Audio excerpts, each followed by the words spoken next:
Welcome to What a Creep, the show with Margot Donohue and Sonia Mansfield, talking about creeps from the past to the present. This is your quick guide to the biggest creeps, jerks, assholes, and losers, the best of the worst. From two nice ladies who want the world to be a little less creepy.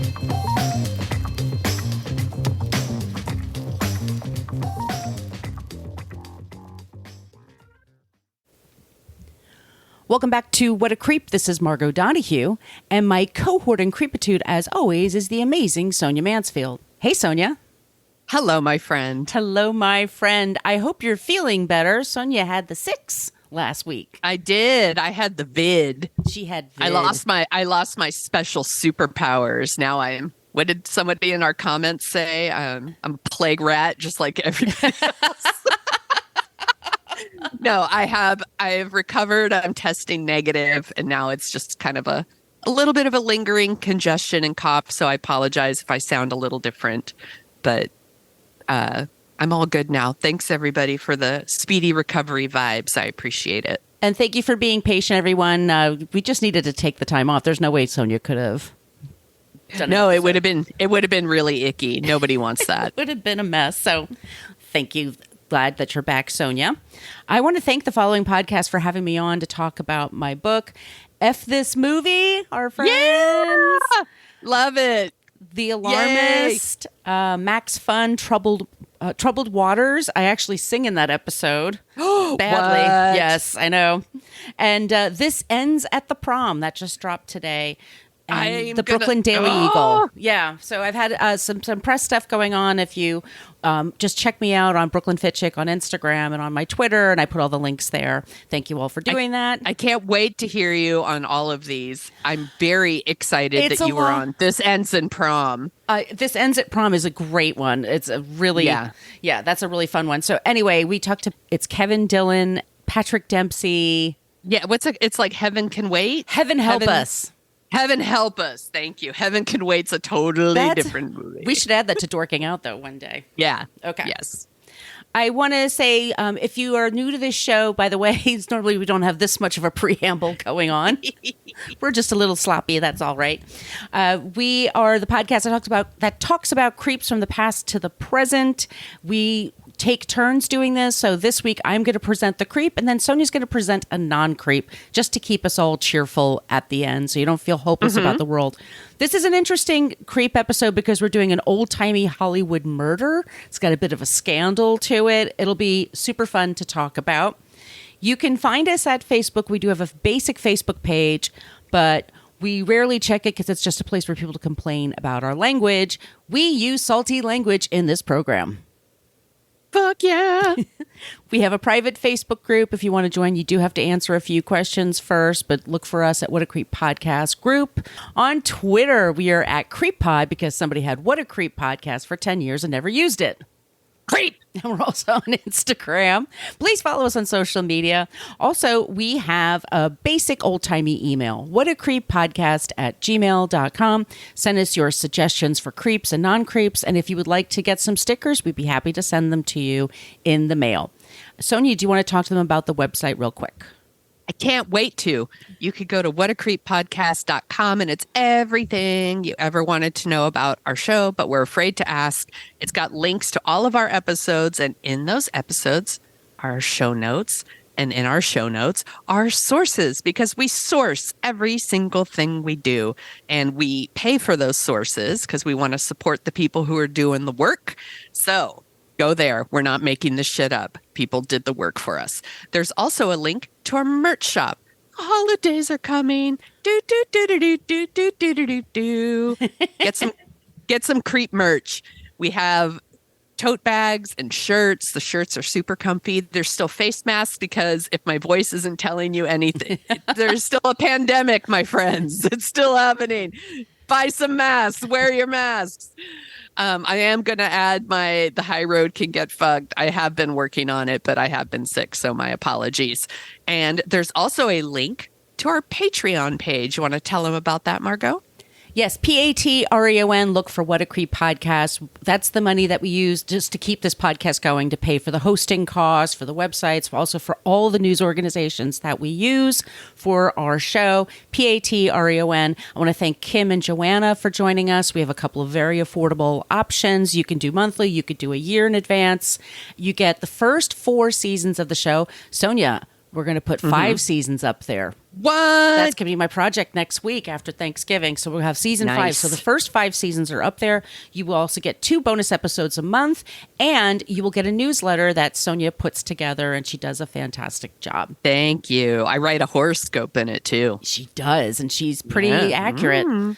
I also, look, if money's tight, we totally get that. There's been a lot of layoffs in Silicon Valley and different places. Truth. So if money is tight and you can't participate that way, totally fine. Just leave us a review wherever you get your podcast. People are doing a great job of that at Good Pods and Spotify and also on iTunes. And I want to thank Orange Cat Mom and I have it over here, Minnie Punkus for Steph Birthday Girl. All of them gave us 5-star reviews. I think that's everything. Did I miss anything, Sonia? I don't think so. I think that's everything. Are you ready to Kid Rock? I'm ready to rock. My name is Kid. No, we're not. We're not going to do Kid Rock. We already did that. We already talked about him. We're going to be talking about the murder of Johnny Stompanato, actress Lana Turner. And first question for you, Sonia. Yes. Are you a fan of Lana Turner? Yes, she's very beautiful. She's very beautiful actress from the 40s. Mm-hmm. Yeah. Yes. She was in some movies just like Ziegfeld Girl, Dr. Jekyll and Mr. Hyde. My favorite is The Postman Always Rings Twice. Mm-hmm. I think she did Falcon Crest later on in her career. She was working right up until she passed away at the age of 74. Her name was Julia Jean Turner, born 1921. Did you know about this murder before, or have you just heard of it, but you didn't know the story? I have heard parts of the story, but I don't know all the details. So I'm very excited. Okay. Because I love this stuff. So here is just a quick intro for all of you. Lana Turner was one of the most alluring and controversial actors in movie history, with star turns in the original The Postman Always Rings Twice, Imitation of Life, and Peyton Place. She was blonde, sexy, and a supposed maneater. Whoa, here she comes. Watch out, boy. She'll chew you up. She had 8 marriages. Count them. 8. Damn. That's like Johnny Carson level. Just kidding. I don't think he was married that many times. I think he was 5 or 6 times, but yeah, that's still plenty. She also had several lovers. Ooh. In 1958, she dated the former war hero and also former mob hooligan, Johnny Stompanato. And the name like that. Stomp is in the name. Yeah. Warning, y'all. He treated her terribly. We will be talking about that today. Her only child. She had one kid that she had many miscarriages, and sometimes on the day of the birth. I mean, she really. Oh, no. Yeah, that's awful. She had a pretty tough life. Her only child, Cheryl Crane. She was 14, Cheryl, when she stabbed Johnny to death after her mother tried to break off their relationship. We've talked about this before. The most dangerous time for a woman in a relationship like that is when they leave, because that's when the person really loses their shit. Cheryl was acquitted of any wrongdoing. Johnny was that much of a bad dude, by the way. But she spent years dealing with her childhood trauma and being the daughter of a movie queen. But did Cheryl really kill Johnny? Or was she covering up for her mother? Ooh. Trigger warnings: domestic violence, sexual assault, and murder.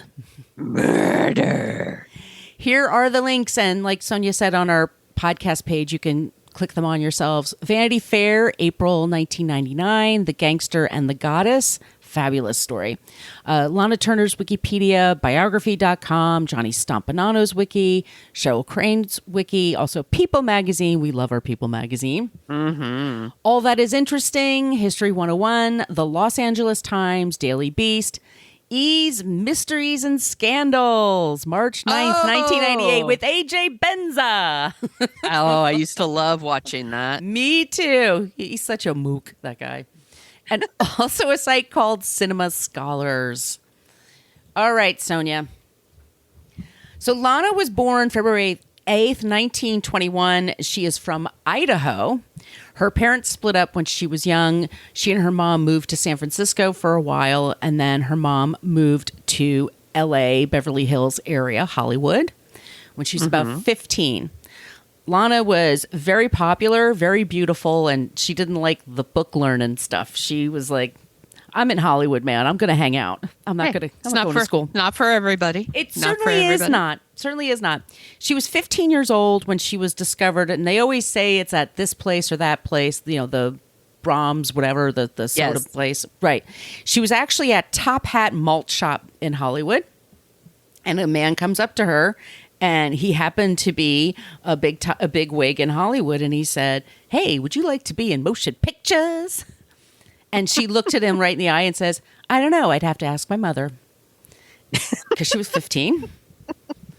She gets signed up and she signs with MGM. We've talked about MGM in the past. You get in that movie making machine there, and they give her a makeover, and they put her in fancy clothes, and they teach her how to walk and how to speak. Like right out of a movie. It really is. It truly is. Within a year, so she's 16 or 17, she was in Mervyn LeRoy's debut film, They Won't Forget, which nobody remembers, which is ironic. But they forgot. The thing that stood out for people was Lana Turner, 17 years old. She was in a tight sweater, tight pencil skirt, and they had her running a lot. and she jiggled in all the right places. Yes. And she was known then as the Sweater Girl, which is not a title she really liked very much because she saw her mother be objectified everywhere. Right. So she worked really hard to get rid of that whole, thing. Anyway, she's working regularly. This is in the 40s, and she's in all these things like I mentioned before. She has affairs with a lot of her leading men like Clark Gable, Tyrone Power, Fernando Lamas. Remember Fernando Lamas on Saturday Night Live when Billy Crystal? Marvelous. You look marvelous. You look marvelous. Kind of a dick. He beat her up when they broke up. That's not marvelous. No, not marvelous. He's a dickhead. You are it. I am a dickhead. He... Remember that was a song. You look marvelous, marvelous, marvelous. It was a whole song in the 80s, God. right?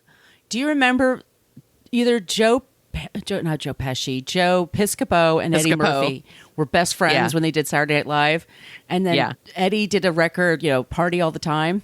Yeah, party all the time, party. Yeah, that's a good song. It's a great song. It's great dance music. Well, it's Rick James.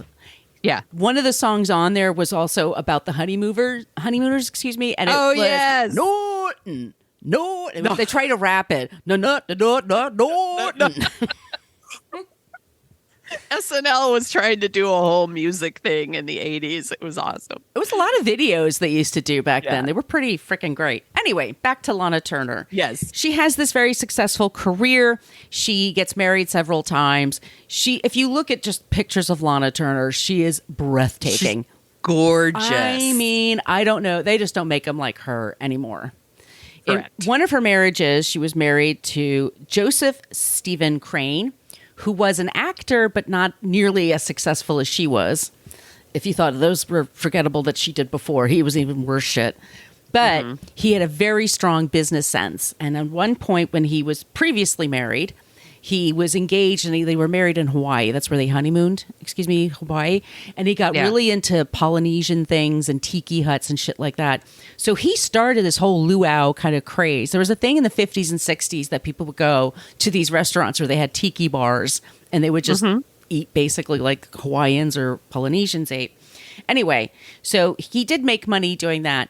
He marries Lana. First, she marries Artie Shaw. They go on one date. They go get married. And then he's on the show. He will be on the show one day because he's a total fucking asshole from what I understand. there's a book I have of him, but it's like 500 pages. I'm just like, ugh, it's a doorstop. So she breaks up with Artie Shaw, and she was only like 19 or 20 when she married him. And then she immediately goes with Stephen.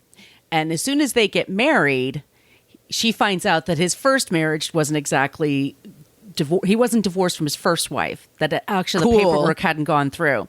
So then she was pregnant immediately. So she's like, dude, we got to put a ring on it. So then they got remarried a year later. And then they divorced right after that, a year after that. All right. She was very close to her. She was an only child, and she was very close to her mother, Mildred. Mildred will be important. Mildred, she went home from school, and when she was approached to work in that at the malt shop, and she said, "Who is this guy?" And his name was Mervyn LeRoy. He was the big-time director. And her mother said, "Do you think this is the real thing?" And she says, "Mom, you're never going to have to work another day in your life." And she never did. She took care of her mother.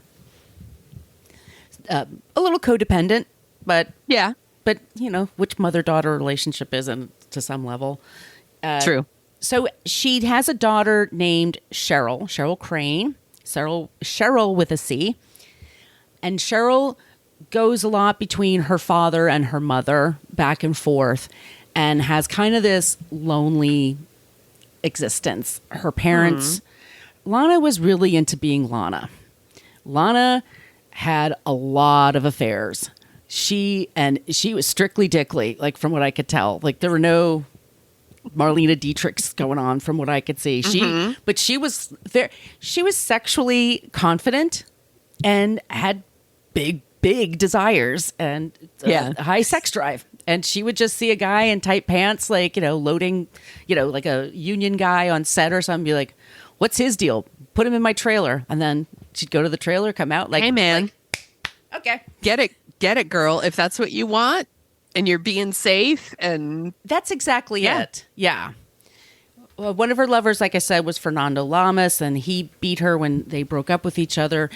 She and her mother had a very close relationship. Her mom had also a close relationship with a doctor that would take care of her from every sniffle up to big, intense things. So the doctor was always on call because Lana was in these volatile relationships, unfortunately. That's awful. And it's just it's something that at the time people were just like, well, some people are just volatile, right? And so that's, her mother wanted her to settle down. That's why she kept getting married, because she didn't want her mother to think she was a tramp. But I think at like marriage number 6, her mother was like, okay, this is getting a little intense. That would be, by the way, Lex Barker. And Lex, I don't know if you recognize his name. He was one of the Tarzans in the Tarzan movie. Kind of an asshole. Turns out that Cheryl said that he was molesting her. And she was a baby at the time. So her mother broke up with him. Rightfully, got away. So she did, she had decent instincts there. She just, show business is tough on women, and you only have a few years to make it. She was getting into her late 30s, and people were saying she was over the hill, and all this crap. It's such bullshit, and sadly, not much has changed. No, I mean, people love to make fun of actors, and especially women that get Botox and surgery. And I'm like, but do you know how they talk about women? Like, a really hot 35-year-old woman actress is rarely with somebody her age or like 10 years older than her. Like, those guys want a 25-year-old. Yeah. Either you're playing like the hot young thing, or by the time you're 35, you're literally playing a fucking mom or a grandma, or like that's how it is. And it hasn't changed that much. And if you don't believe me, ask someone like a Rachel Lee Cook or an Amy Smart or an Allie Lauder, right? From these are women who were Allie Landry. No, is that the one I'm thinking? Larder. Of? No, you're right. Allie Larder from Heroes. Yeah, they all were these hot young actresses in the early 2000s, late 90s, that the minute they hit 30, it's like, peace out. Yeah. Like you had your shot or whatever, and now you're all washed up or whatever, and now you're doing by the way, they're making adorable Lifetime and Hallmark holiday movies that I love to watch, which is great.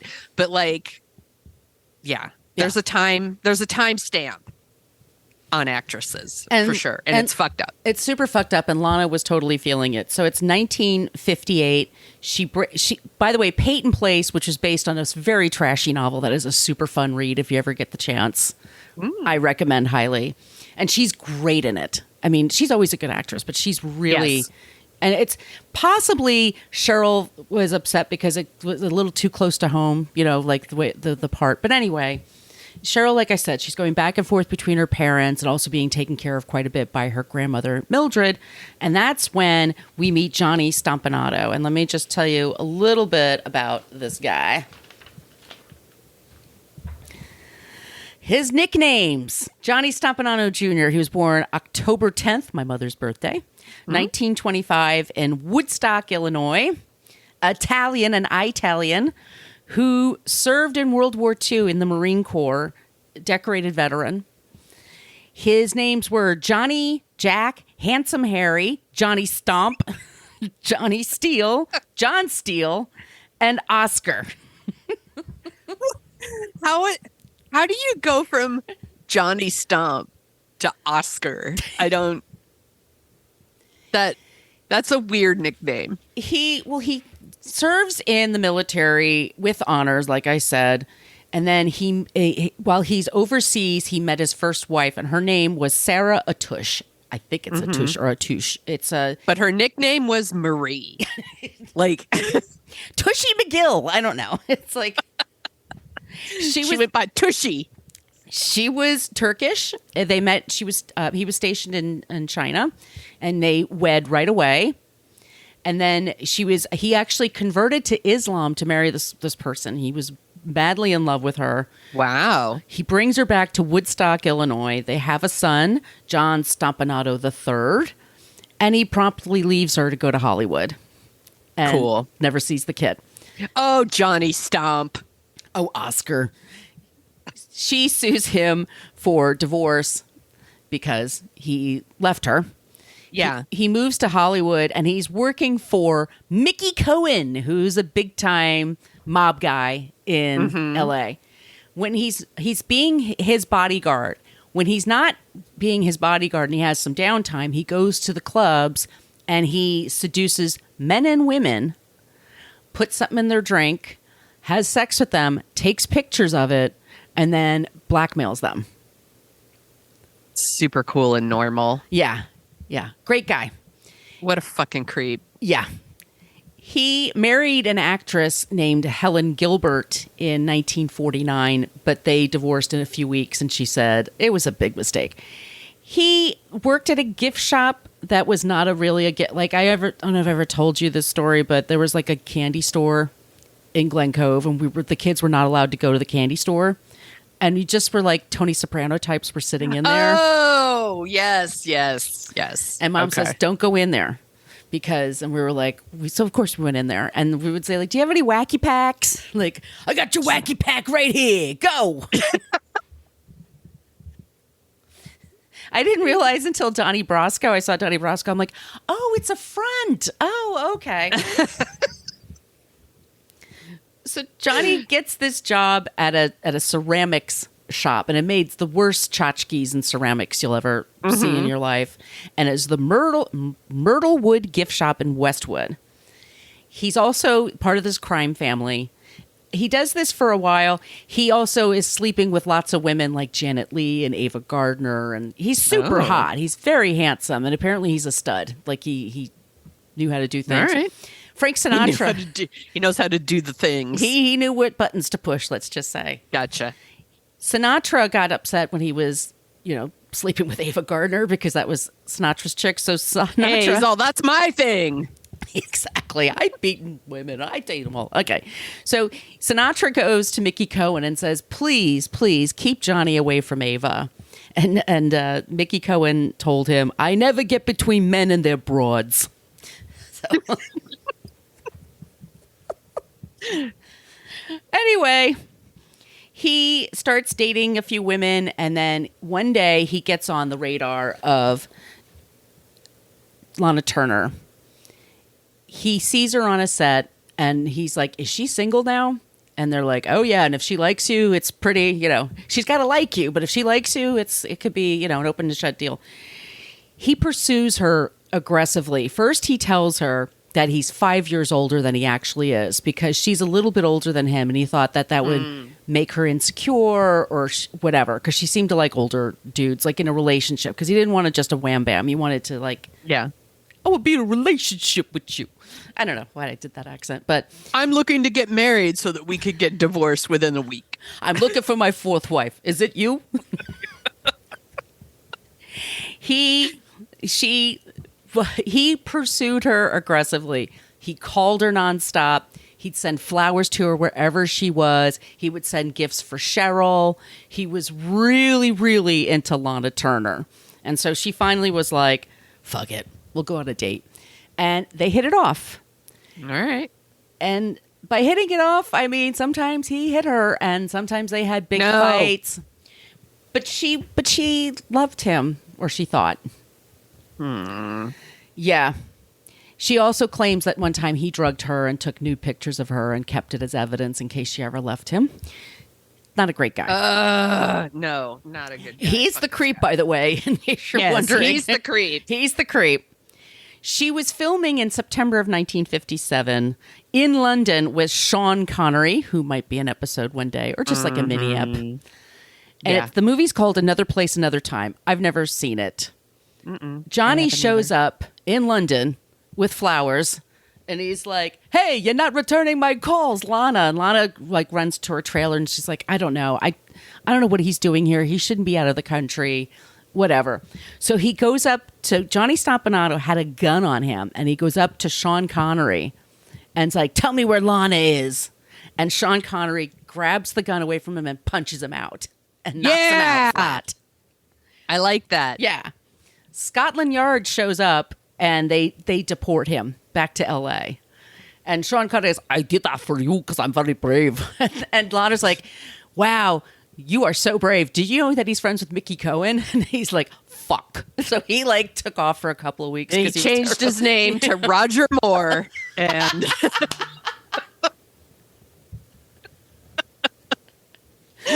so they're dating. She comes back from America, and she's flattered. I mean, these relationships, there's a lot of reasons why people stay. When he's not being an asshole, he makes her feel good. He makes her feel young and sexy, and he's all attentive when he's not being a shit. You have to understand, people have several sides to themselves, and she sees something. I don't know why I'm making excuses, but, there's always a story to tell around it. Yeah, no, because we have empathy for people. There's a lot of reasons why people stay in the relationships that are not good for them. They're too scared to leave because they think that this is love. We all have our stuff. Yeah, we do all have our stuff. And they were only dating for a short time. I mean, I think she thought maybe it'll turn a corner. Maybe I can tame him. There's always kind of that sort of thing. I can change him. It's not always like this. I feel safe when I'm with him because he's super tough. Yeah, or they think it's all, they dangle this what the relationship could be right in front of them like a carrot, and it's like, if I could just get past this one thing, this relationship would be perfect, and that shit don't work out. But not always. No, not usually. No. He love bombs her. Then he's very possessive. They have these screaming matches, fights. She's also he's not the most elegant person. She doesn't feel like she could take him to classy events. One of them being March 26, 1958 at the Academy Awards. She was there. She was nominated for Peyton Place, and someone else won instead, but she was able to present the Best Supporting Actor award, and I believe it was to Red Buttons. She looks great. She's in a tight dress, and she's just tan as anything, super went to Capri and tanned the shit out of herself.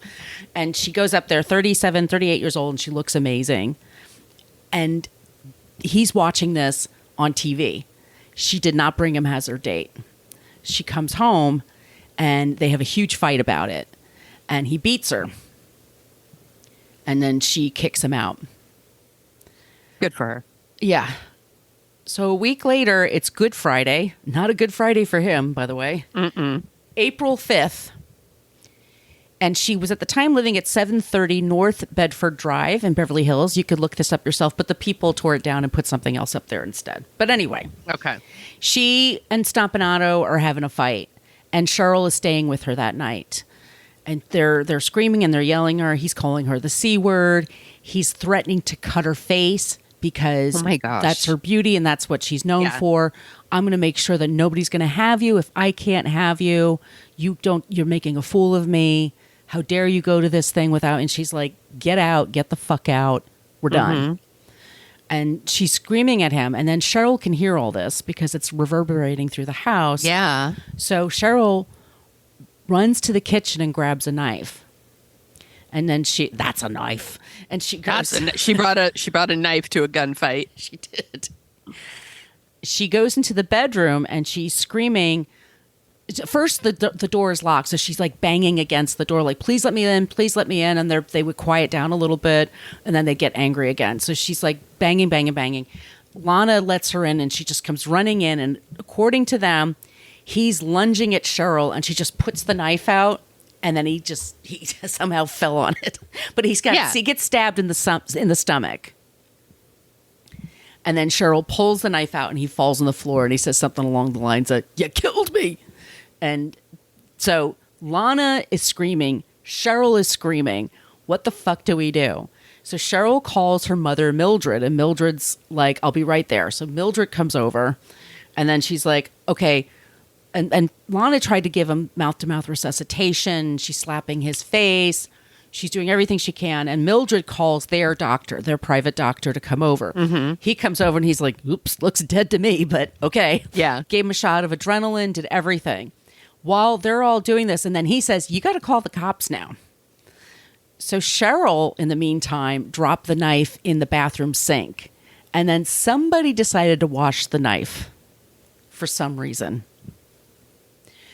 Then, well, it's a perfectly good knife. Yeah, well, you need to wash it. Use it again. You could use it again. They call the police, and the police, they have like a APB that goes out, whatever, and reporters could hear these things, right? So reporters would show up at crime, and they do that to this day. That's how they find out about these things. I had a friend that worked for the mayor's office in Brooklyn, and she's like, had to keep hers on all the time. And she says, you don't rest well when those things are going because you're just right. Anyway, so journalists are showing up at Lana's house, entertainment journalists, not crime reporters. And they're walking around like, hey, Lana, it's me, James. Oh, it's me, Martha. Like they're for friend. They like her. They've been to this house before. Just walking around the crime scene. Just walking around the crime scene. And they go into Lana's bedroom and it's all pink. Everywhere pink. Which I love for some reason. I just think it's dope. Cheryl's with her grandmother, like hyperventilating. Like she's 14. She's completely upset.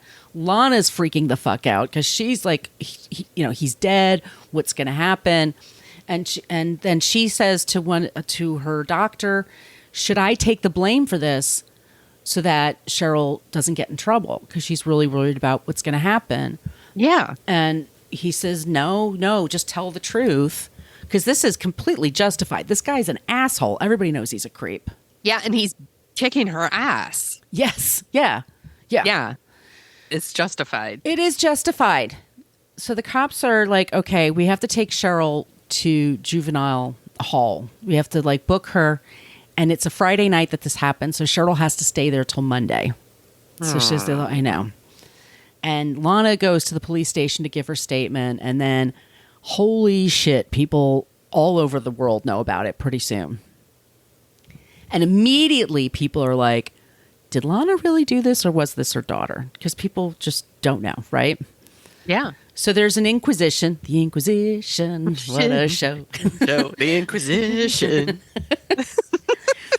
And Lana shows up in her best suit and Cheryl shows up. And Lana is meeting with a judge And Cheryl's made a temporary ward of the court while her mother is preparing. But so like a week or two later, there's this very famous 4 hours that Lana's on the stand. And the judge is trying to decide, are we going to charge with murder? Are we going to justifiable homicide? What are we going to charge them with? Because there is a dead person here. And one of Johnny's brothers came out from Woodstock, Illinois, and identified him. And he made a big ruckus in the press, like, we want to know what happened. Who's the upstanding citizen, Johnny Stomp, also known as Oscar, also known as Harry. Johnny Steele, Jack, whatever you want to call him. He's a great guy. He gets a military funeral, by the way, because that's what you get to do when you are. That's true. Yeah. Okay. So Lana is on the stand at this inquest, and she's on there for 4 hours, and she's wearing her best suit, and she looks gorgeous. And she gives a performance of a lifetime, as they say. She's like, oh my God, we both reached for it. I tried to stop. I tried everything. And she's like, she had gloved hands. And we both reached for the gun. We both reached for the gun. Lip shits. Yes. So anyway. He had it coming. He had it coming. This isn't in Chicago, but that's fine. So Lana is really, she's giving this performance and she's saying everything that's happening. And basically it's ruled justifiable homicide. They're like, there's no way these women were terrified of this guy. It was just one stab wound. It wasn't, of course it was an accident. Yeah. People were like, you found him. He was basically on the floor and there wasn't like blood everywhere. Some people guess like maybe he was actually stabbed on the bed and he fell on the floor. Like, who knows? But Cheryl is then sent to live. Her parents, they don't give them custody of Cheryl. They give the custody to the grandmother. And then Cheryl has to goes to private school. She starts dropping out of school and she gets in with a really fast crowd. And by the way, Cheryl, I didn't mention, was beautiful. Like at 14, she was like 6 feet tall and has her mother's features. And so very striking. Probably getting a lot of attention she didn't. Right. Also, people were saying that the rumor was Cheryl wanted him for herself. And so Cheryl fucked around, found out, whatever. Like she stabbed him because she was jealous. I'm not buying it. Well, 2 things. One, she's 14. It doesn't matter what she does or doesn't want. 2, she said he was molesting her. He as well. I believe that. Me too. And 3, Cheryl's gay. She's queer. She got not into dick. Has no interest in it. But that's something she can't say. I'm sure she couldn't even tell herself. Like she was still dating boys in high school. Yeah. But but she makes it very clear in her biographies later. Like her autobiographies. Like no, I'm not into. That wasn't my thing. But she's in and out of school. She goes to these wayward home for girls. She's like in the court system. She gets caught with drugs. She gets caught shoplifting. She drops out of school. She starts modeling.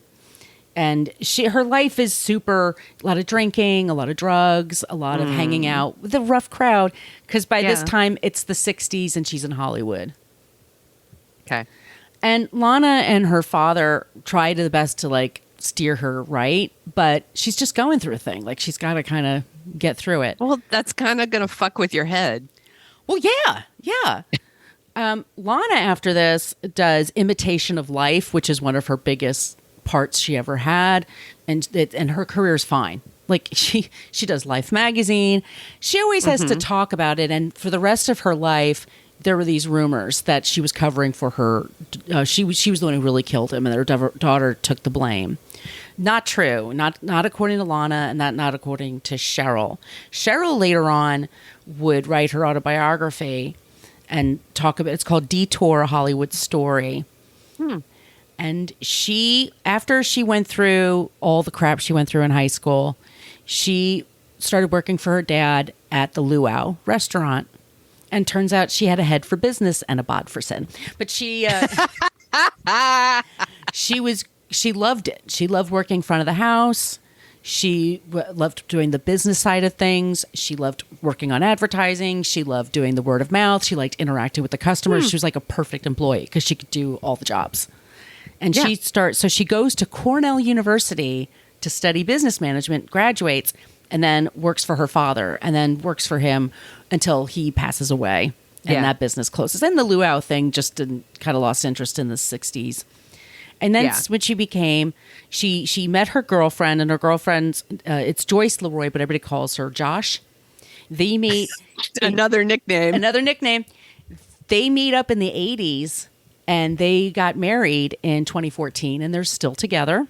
Oh, I love this. Cheryl's alive and well. She was born in 1943, and she became a real estate agent, and she's a really good real estate agent. She made a lot of money doing that.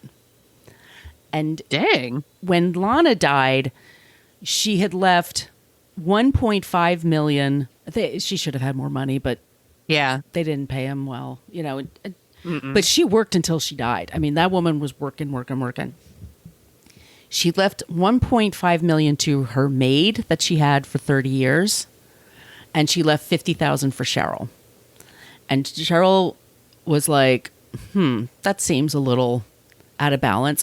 The maid said, "Oh, Miss Turner, she told me all the time that it was Cheryl, like that Miss Turner was the one that killed." Well, she heard two stories. One, that Cheryl isn't the one that killed him.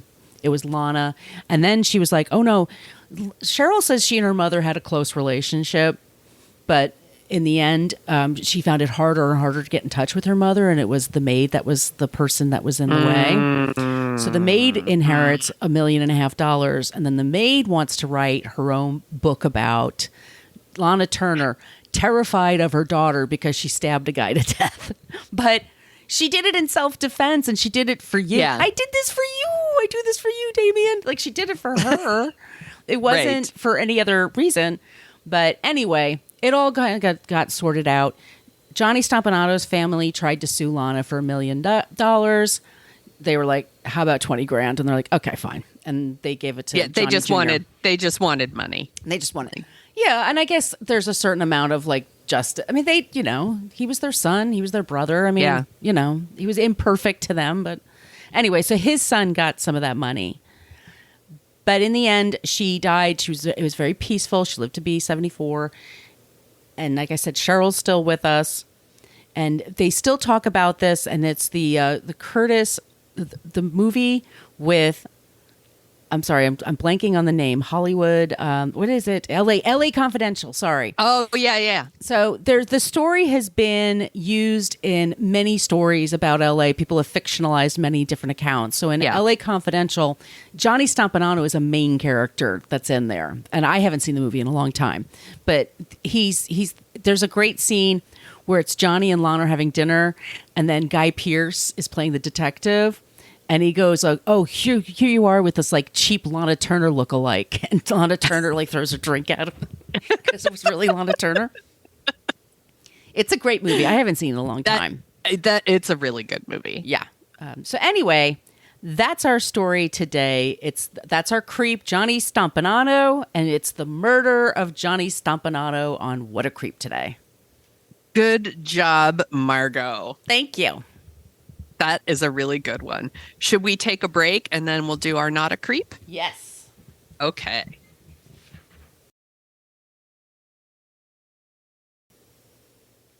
Are you ready for our non-creep? I'm ready for my non-creep. Creep! Okay. So I decided to go with the daughter of another like old school Hollywood actress. She is the daughter of Jane Mansfield. No relation. No relation, y'all. Margot, do you know who Mariska Hargitay is? Never heard of her. Never heard of her. Also known as Olivia Benson. Yes, of course I know.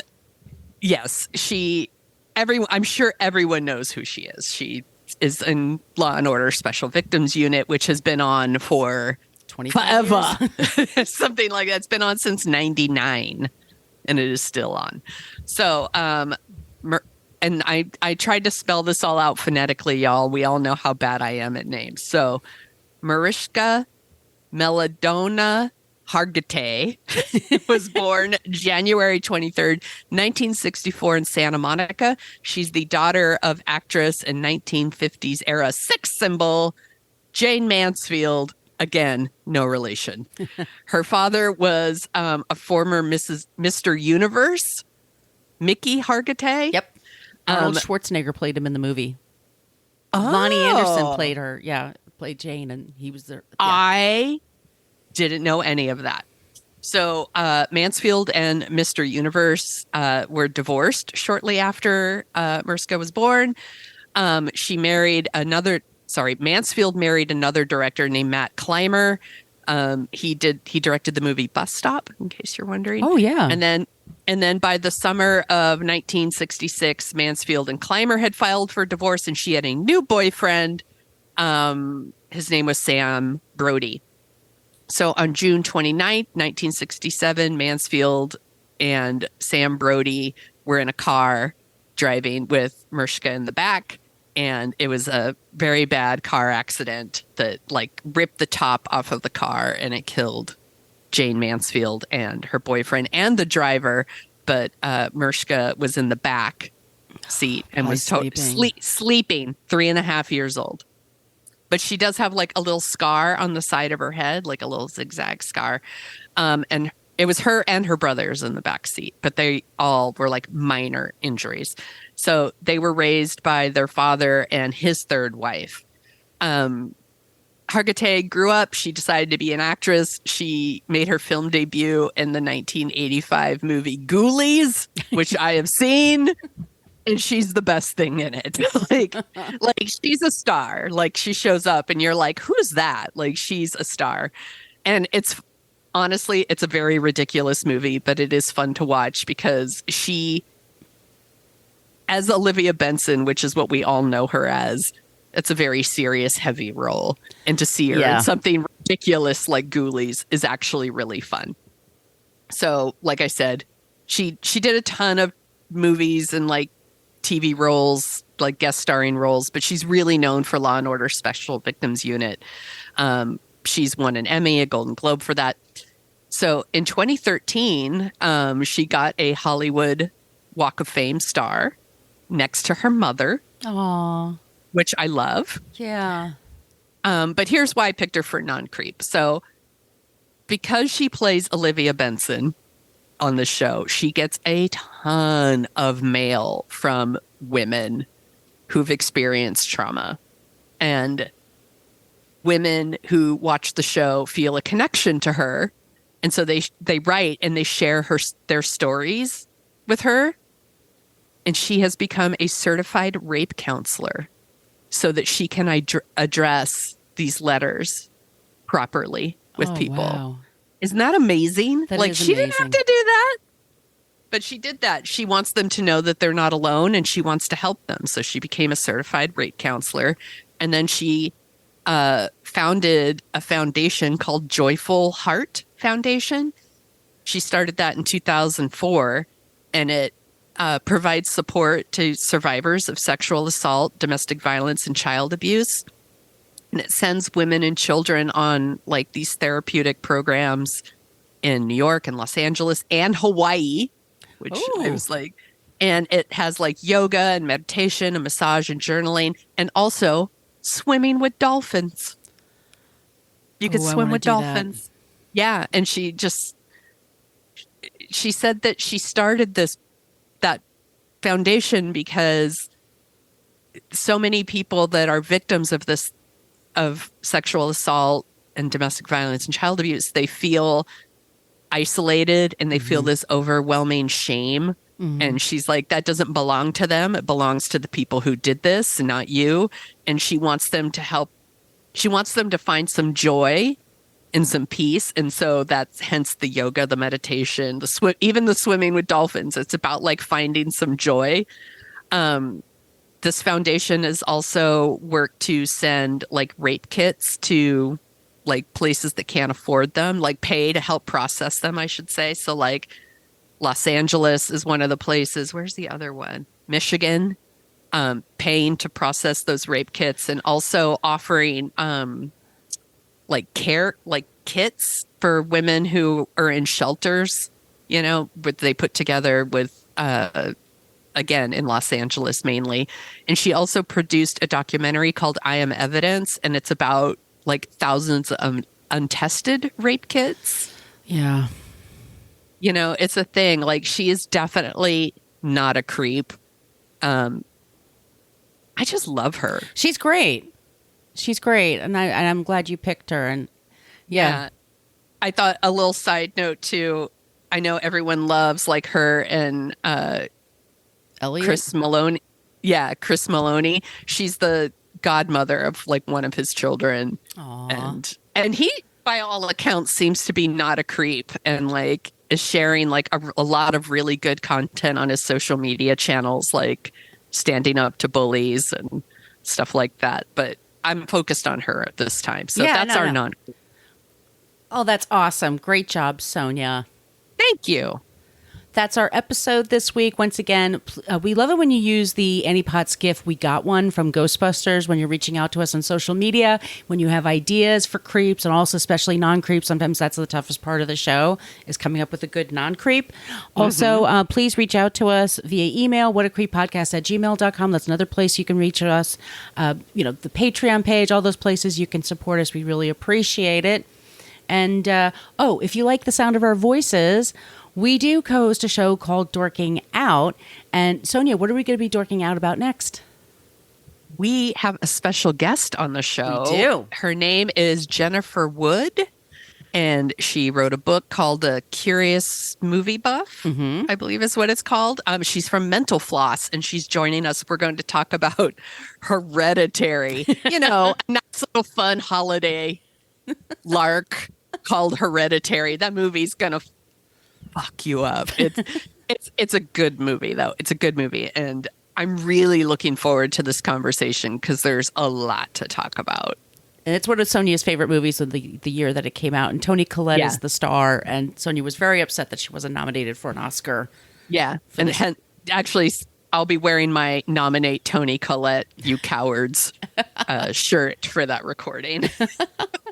So that's coming up this weekend. In the meantime, Sonia, where can they find you?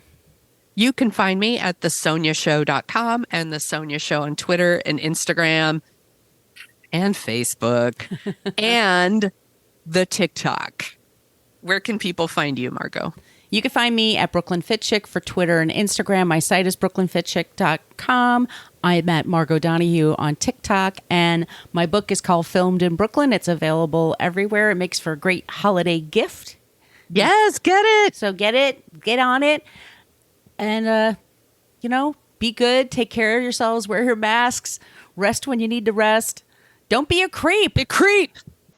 Thank you for listening to us talk about creeps. You can follow us at What a Creep Podcast on Facebook, Twitter, and Instagram.